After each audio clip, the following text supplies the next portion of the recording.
O Alan, handa ka na ba? Handa na po, Mayor. Halika na, baguhin natin ang bayan.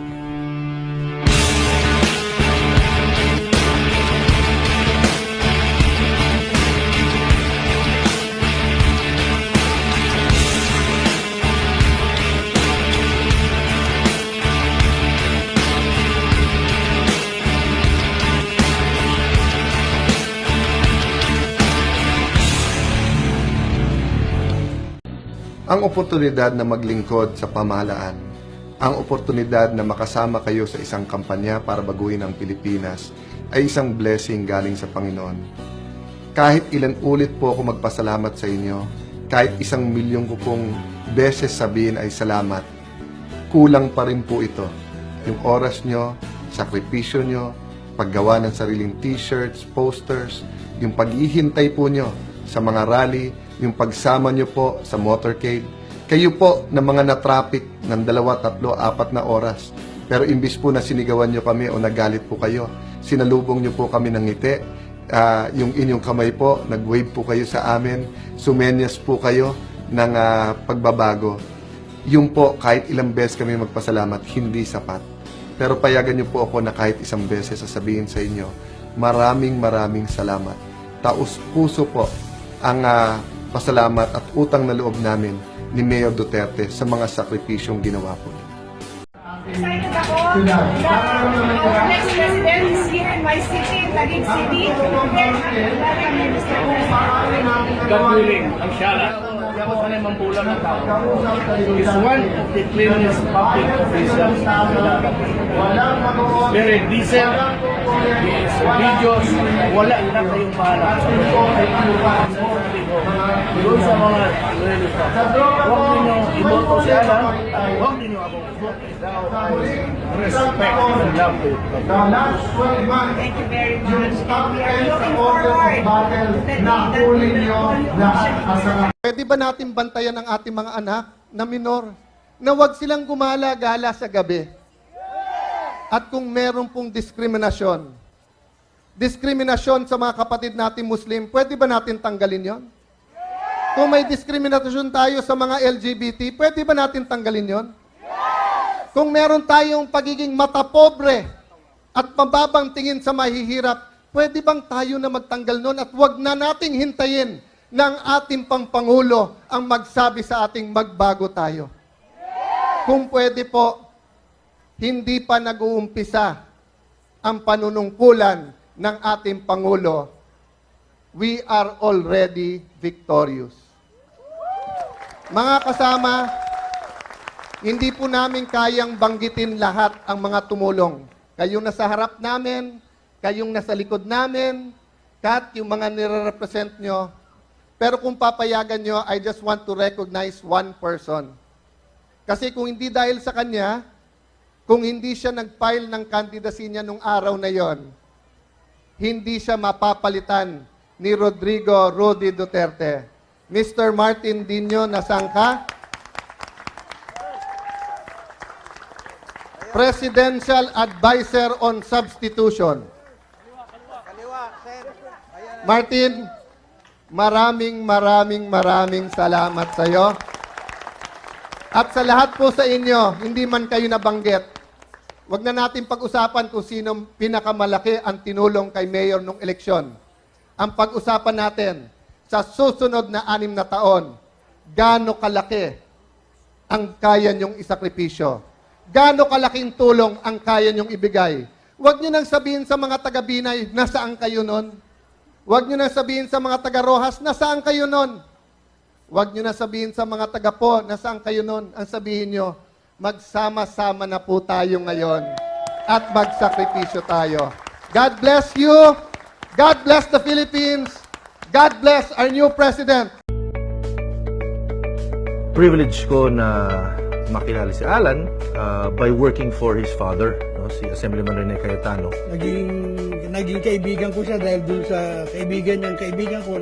Nakilala ko si Alan at saka yung mga kapatid niya dahil yung the late father nila ay kagolfo for a long time. 2005 pa? So halos 10 years na pa yan. More than 10 years na since nagkakilala kami ni Kuya Alan. And so sorry dahil ang ex ko ay ang baby brother niya. Nakilala ko si Kuya Alan. Same brother-in-law niya, si JR. Yes, teammate ko siya sa Gilas. Inspire niya ako na take ulit ng bar. Wala siyang pinipiling kaibigan. Kahit sino, ginalapitan. Very down to earth. Si Kuya Alan, nakilala ko siya kasi brother-in-law ko siya. Pag merong affair doon sa Maharlika, laging pumupunta si Alan.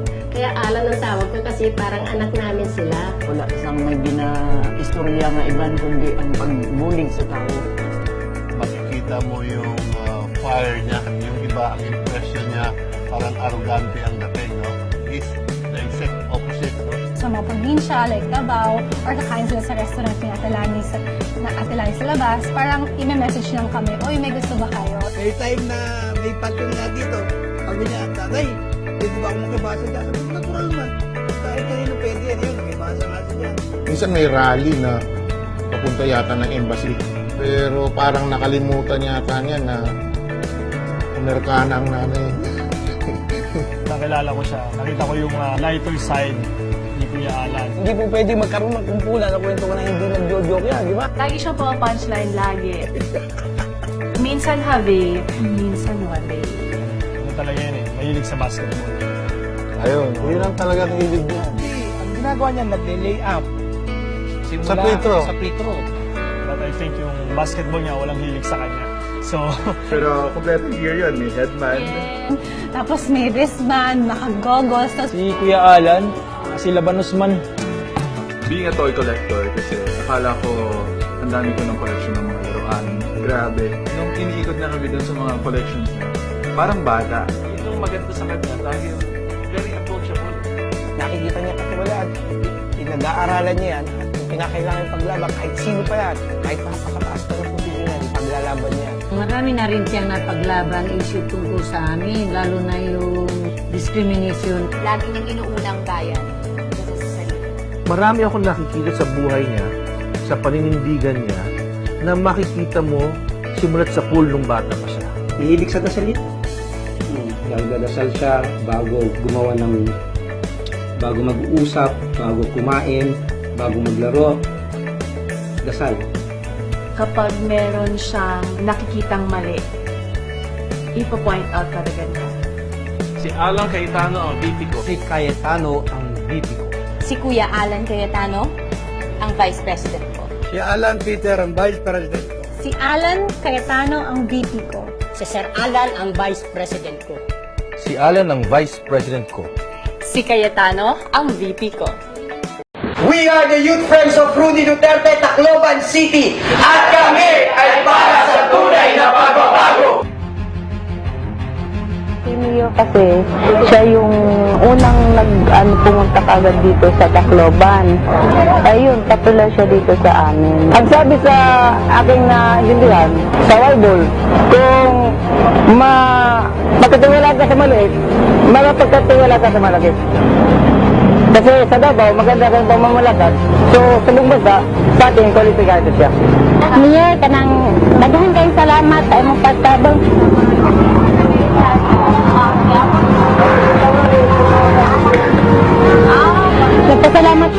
Nagpasalamat ko sa iyo mga mayor nga dako kayo mo nakatabang ka namo 100% na dako sa katabang din mo sa kuan dira sa Tacloban. Muna nagpasalamat ko nga sa Duterte mo kuan din mo dagat presidente kay kabalo ko nga siya ra din dako makatabang din. Ako Duterte gud ako. Oh. Manay ako kami din Duterte kami.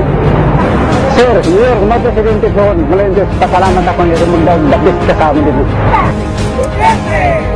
Ito sa Tacloban! Mabuhay ang Tacloban! Mabuhay lahat ng Tagalende! Mabuhay Mayor Rudy Duterte! At kung gusto niyo po, samahan ng isang Vice Presidente si Mayor. Hindi sa sasakit kanito. Bakos, tutulungan siya. Ganun ang kanyang gusto. Isama niyo rin po si Alan Cayetano. God bless you. Mabuhay po kayo. Maraming salamat po sa inyo lahat. Ako nga po pala si Vincent, isang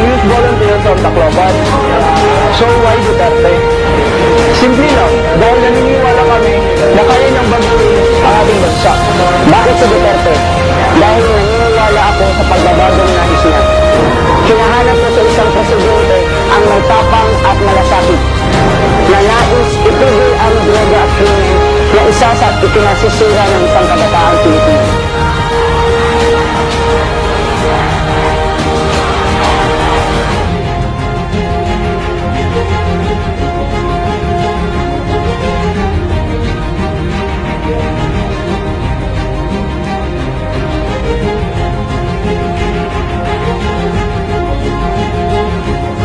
I am Rodrigo Duterte. I am a Filipino and I love my country. It is the land of my birth. It is the home of my people.